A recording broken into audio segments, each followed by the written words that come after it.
안녕하세요. 이번에 발표하게 된 넥슨코리아 김사학입니다. 먼저 자리에 와주셔서 감사합니다. 오늘 IT 운영 업무에 도움이 될 수 있도록 발표하도록 하겠습니다. 네, 시작하겠습니다. 이번 섹션을 소개합니다. HPL을 소개하고 HPL 효과 3가지를 설명을 합니다. HPL 작동 메커니즘 이해를 해야 잘 사용할 수가 있습니다. HPL 이해하기 위해서 소스코드 레벨과 스펙을 활용해서 설명을 합니다. HPL 설정은 트레이드 오프입니다. 리스폰스니스와 클러스터 로드를 이용해서 비용 효율적으로 설명하는 방법을 설명을 합니다.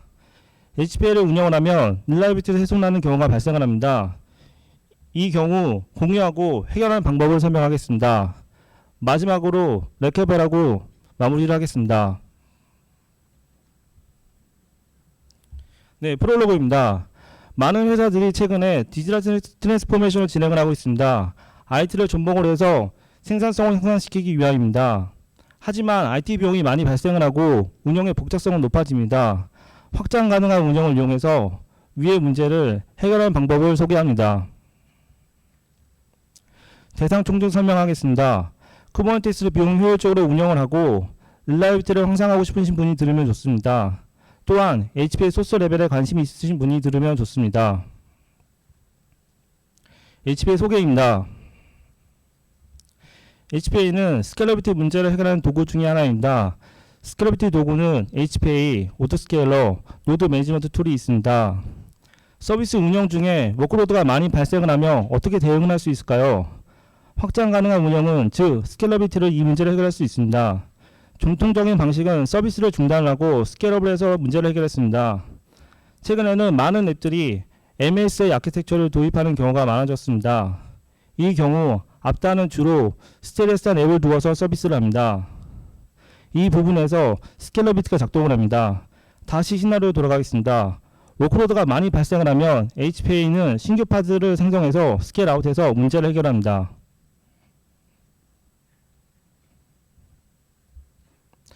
스케일러비티 이해를 돕기 위해서 오토스케일이 없는 경우와 있는 경우를 설명하겠습니다. 평소 워크로드는 200rps이고 워크로드가 300rps 증가하는 신호를 설명하겠습니다. 현재 파드는 3개가 실행 중에 있고 각 파드는 80rps를 처리할 수 있습니다.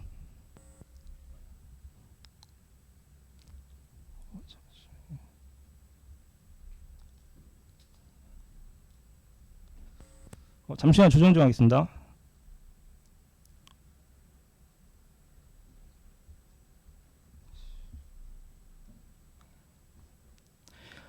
다시 진행하겠습니다. 오토 스캐닝이 없는 시나리오에서는 200rps만 제시간 처리가 되고 나머지 60rps는 지연 처리가 됩니다. 또한 이 시간이 지남에 따라 해당 서비스는 정상 처리가 불가능합니다. 반대로 오토 스케일링이 있는 시나리오입니다. HPA가 증가하는 워크로드에 따른 매트리스를 계산을 해서 신규 파드 1개를 생성을 하고 각 파드는 70rps를 처리해서 서비스를 정상적으로 운영을 합니다. 이 시나리오에서 확장 가능한 운영 필요성을 설명해 드렸습니다. 이 데모에서는 HPA가 작동하는 방식을 설명하겠습니다. HPA는 CPU 베이스 매트리스 설정을 했습니다. 부하 주입, 부하 중단에 따른 HPA 작동 방식을 보실 수 있습니다.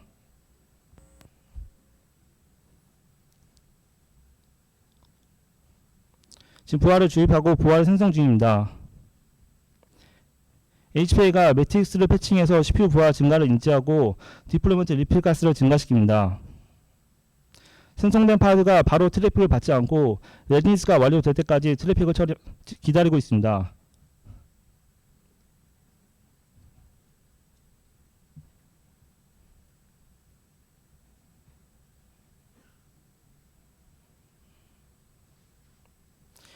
레디니스가 완료된 파드는 트래픽을 처리하기 시작합니다.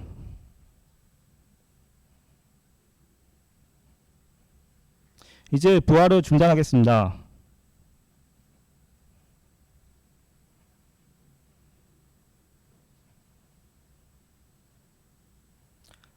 바로 파드는 줄어들지 않고 스테빌리제이션 윈도우에 설정된 값을 기다린 후에 스케일 다운을 시작하기 시작합니다.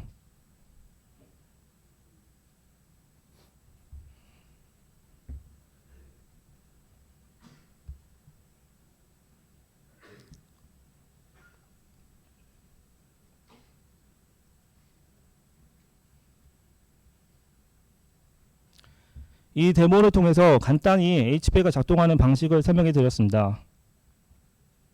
네, 베네핏입니다.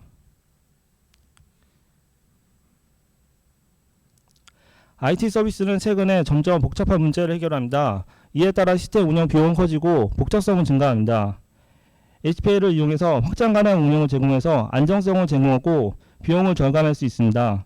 또한 스케일러비티를 자동화해서 운영에 기여를 할 수가 있습니다. 네, 신뢰성입니다. 먼저 릴라이어비티 설명을 하도록 하겠습니다. 릴라이어비티는 서비스가 잘 작동 여부를 나타냅니다. 조금 더 자세하게 설명을 하면 알맞은 응답을 정해진 시간 안에 전달할 수 있어야 합니다. HPA는 확장 가능한 운영을 제공해서 릴라이어비티를 유지를 할 수가 있습니다. 비용 절감 효과입니다. 핀옵스가 각방을 받고 있습니다. 그 이유는 클라우드 전환이 많이 발생하고 있습니다. 더 자세하게 설명을 하면 캐피탈 익스펜디처에서 오퍼레이팅 익스펜디처로 전환을 하고 있습니다.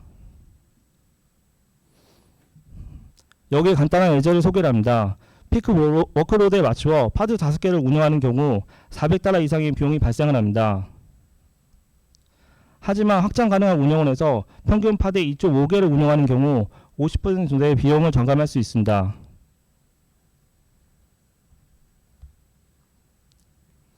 네, 운영 자동화입니다. 스케일러비티 자동화 없이 운영을 하면 관리자 업무 부하가 상당합니다. 자세하게 설명을 하며 얼럿을 처리하고 원인 분석을 합니다. 이후 필요에 따라 스케일링 아웃을 합니다. 하지만 HPA 자동화를 활용을 하면 위 업무가 스트리밍 자동화가 되어서 관리자 업무 부하 감소를 합니다. 또 다른 효과가 있습니다. 휴먼 포츠를 감소시킬 수 있습니다. HPA 딥다이브입니다. 소스코드 분석은 현실에서 문제를 직면했을 경우 많은 도움을 줍니다. 애매한 행위에 대해서 설명이 가능하며 직접적으로 문제를 해결할 수 있는 옵션을 찾는 경우가 있습니다. 조금 더 자세하게 설명을 하겠습니다. 정확한 행위와 진행 흐름을 정확히 파악해서 올바른 매트릭스와 정책을 설정할 수 있습니다. HPA 메커니즘 플로우를 설명하겠습니다. HPA는 큐브 컨트롤 프로세스 안에서 실행이 됩니다. 스타릭 HPA 컨트롤 함수에서 3개의 클래스가 초기화가 됩니다. 각각 칼큘레이터, 호리전트 컨트롤러, 레스트 클라이언트입니다. 호리전트 컨트롤러는 레컨사일 펑션을 실행해서 스케일러비티를 수행을 하게 됩니다. 여기에서 호리전트 컨트롤러와 매트릭 클라이언트, 컨디션즈를 작성하는 로직을 살펴보겠습니다. 호리전트 컨트롤러입니다. 여기에서 스케일 네임스페이스와 HPA 네임스페이스를 살펴보겠습니다. 스케일러 네임스페이스는 스케일 서브 리소스를 생성하는 로직을 포함하고 있습니다. 여기서 중요 스케일 아웃인 로직들을 살펴볼 수 있습니다. 다음은 HPA 네임스페이스입니다. 여기서는 HPA 리소스를 핸딩하는 로직을 갖고 있습니다. 조금 더 자세하게 설명을 하면 리스트 와치 HBulb를 이용해서 큐브 API 서버에 요청을 해서 HPA 리소스 변경 사항에 대해서 처리를 합니다. 매트릭스 클라이언트입니다. 리소스 클라이언트, 커스텀 매트릭스, 이스터널 매트릭스 3개를 설정을 합니다. 이 소스 코드에서는 HPA 3개가 매트릭스를 참조하는 것을 알 수 있습니다. 각 매트릭스에 대해 설명을 하겠습니다. 리소스 클라이언트는 C 어드바이저가 발행하는 매트릭스입니다. 커스텀 매트릭스는 어플리케이션 매트릭스이고 이스터널 매트릭스는 아우로 아키텍처에 있는 서비스의 매트릭스입니다. 다시 쿠버네티스 안으로 와서 설명을 하겠습니다. API 어그리게이션 레이어에 있는 매트릭스 서비스를 호출해서 매트릭스를 패칭하는 것을 알 수가 있습니다.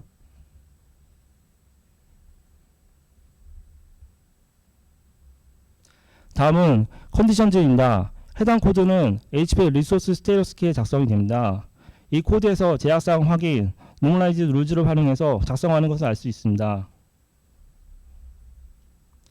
더 자세하게 설명을 하겠습니다. 민 맥스 리플리카스 확인, 스케일 업다운 리밋 확인, 기타 제약사항 확인, 스테빌리저 윈도우 확인할 수가 있습니다. 위의 내용들은 쿠버네티스 문서상에 기술되어 있는 조건 및 제약사항을 코드로 확인할 수 있습니다. HPA 스펙입니다.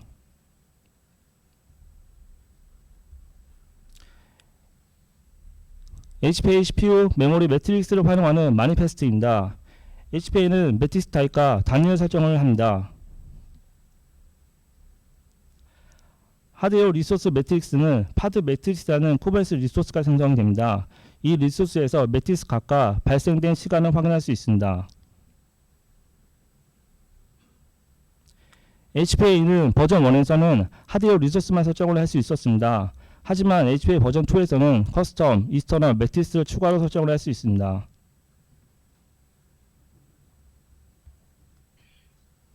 다음은 컨디션즈입니다. 스텔스키에 작성이 되고 세 가지 부분을 확인할 수 있습니다. 각각 에우드 스케일, 스케일링 액티브, 스케일링 리미팅입니다. 에우드 스케일은 스케일 썸 리소스 생성 가능 여부를 표시합니다. false로 설정이 되어 있는 경우 스케일링 아웃이 되지 않습니다. 스케일링 액티브는 HPA 활성화 여부를 표시합니다. 소스에서 리플리카스를 0으로 설정하는 경우 비활성화 되는 것을 알 수 있습니다. 스케일링 리밋은 제약사항을 확인할 수 있습니다. true가 되어 있으면 제약사항 때문에 스케일링 아웃이 더 발생하지 않습니다.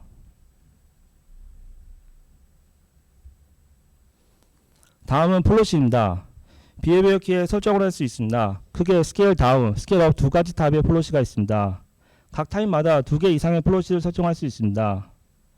이러한 경우 가장 많은 파드 수를 증가, 감소시키는 정책이 사용하게 됩니다.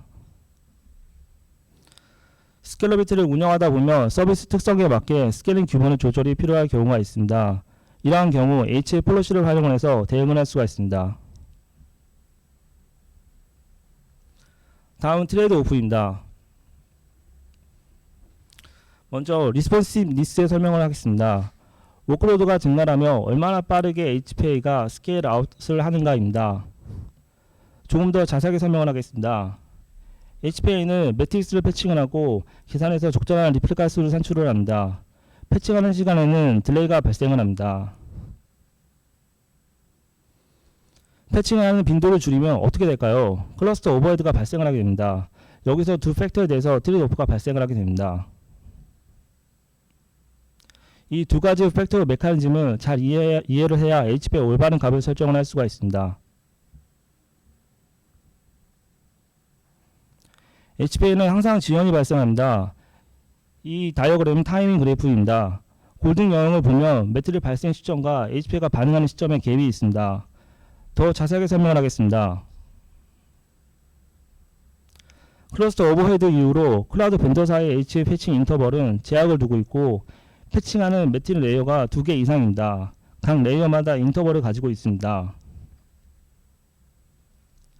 HPA를 설정하기 전에 이러한 제약사항 인지가 필요합니다. 디텍션 딜레이를 설명을 하겠습니다. HPA 컨트롤러는 큐브 API 서버에 API 어그레이션 레이어에 있는 매트릭스 서비스를 이용을 합니다. 여기서 패칭하는 인터벌이 15초입니다. 제공하는 서비스는 C 어드바이저 프로멘더스입니다. 이 서비스에서 각각 인터벌 시간 또한 10에서 15초 정도 설정이 되어 있습니다. 정리하면 30에서 45초 정도의 디텍션 딜레이가 발생을 하고 이를 인지하고 HPA 설정이 필요합니다.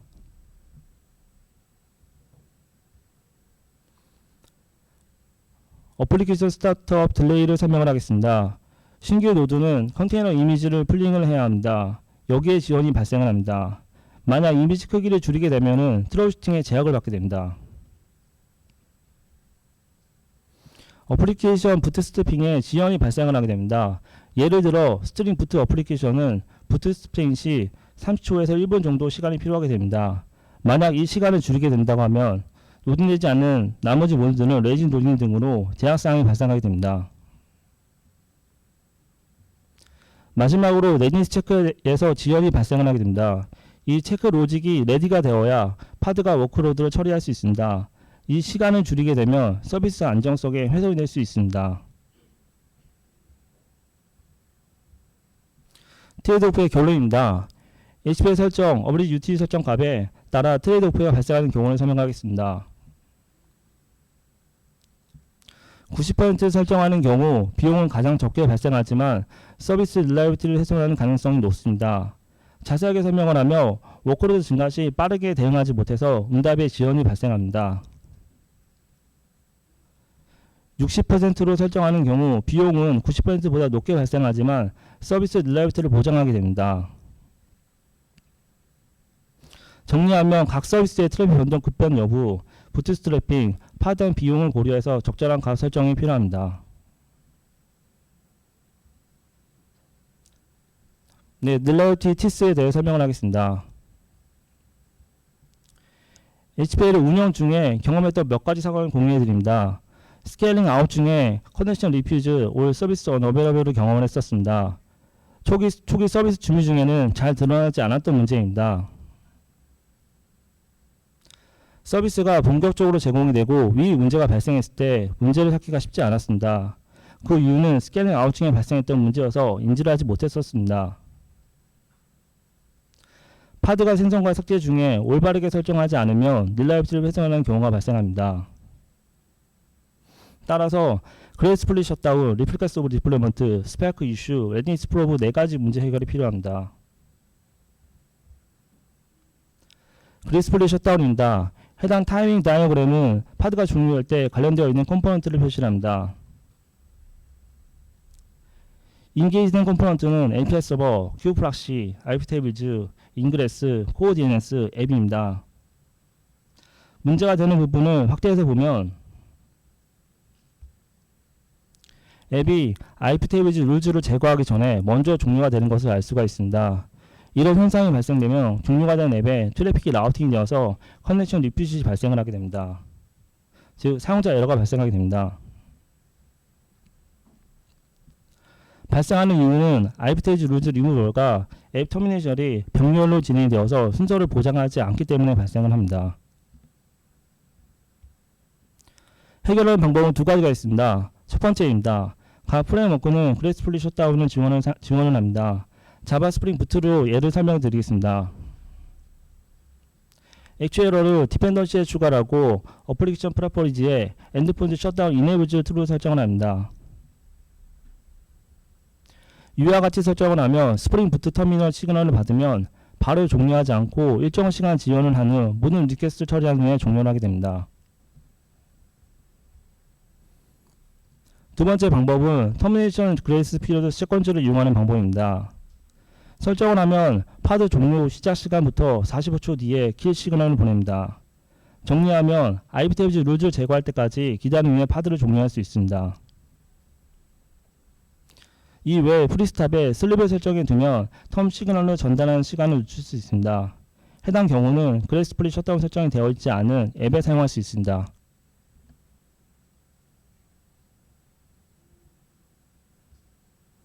디플로이먼트 리플리카스입니다.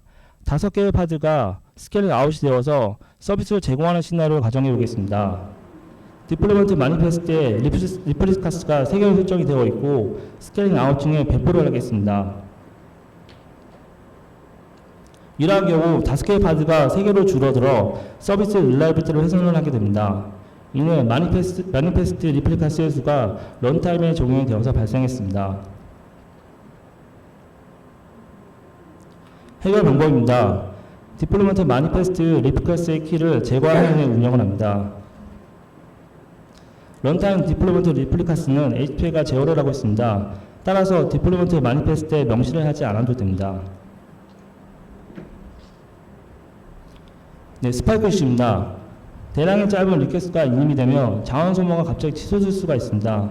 이러한 경우 HP 한계점 때문에 대응을 하지 못합니다. 자세하게 설명을 하겠습니다. 해당 리퀘스트는 10초 정도만 발생하는 시나리오로 가정하겠습니다. 이러한 경우 HPA가 싱크가 보통 30에서 45초 지연이 발생을 합니다. 따라서 짧은 시간에 발생하는 스파이크 이슈는 대응을 하지 못합니다.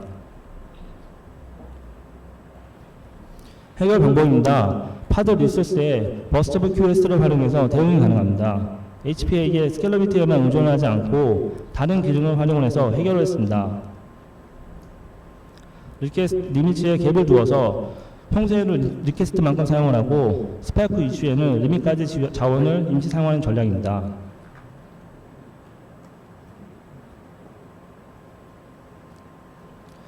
레니스 프로브입니다. 스케일링 아웃 중에 준비가 되지 않는 파티에 트래픽이 발생해서 인프라스트럭처 레벨의 커넥션 리퓨즈 이슈가 발생을 했습니다. 이러한 이슈는 초기에는 발견되지 않고 서비스 중에 워크로드가 증가하는 경우에만 발생을 합니다. 또한 앱이 리트라이 피처를 구현하지 않는 경우에는 비즈니스에 손상이 갈 수가 있습니다.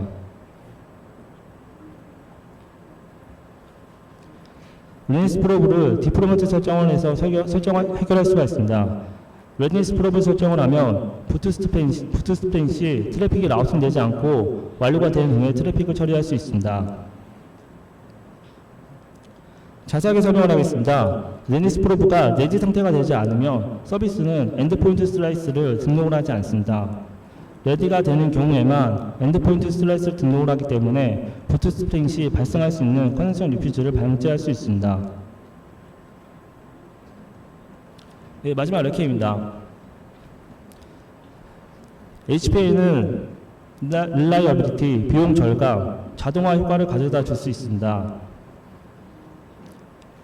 HPA의 메커니즘은 소스 레벨, 스펙을 활용해서 설명을 했습니다. HPA를 잘 이해를 하면 여러 시나리오에 알맞게 활용할 수 있습니다. HPA 설정 시 발생할 수 있는 트레이드오프를 설명을 했습니다. 서비스 성격에 맞게 설정을 해서 올바르게 사용할 수 있습니다. 마지막으로 운영 중에 발생할 수 있는 이슈를 공유하고 해결하는 방법을 설명해 드렸습니다. 예, 감사합니다.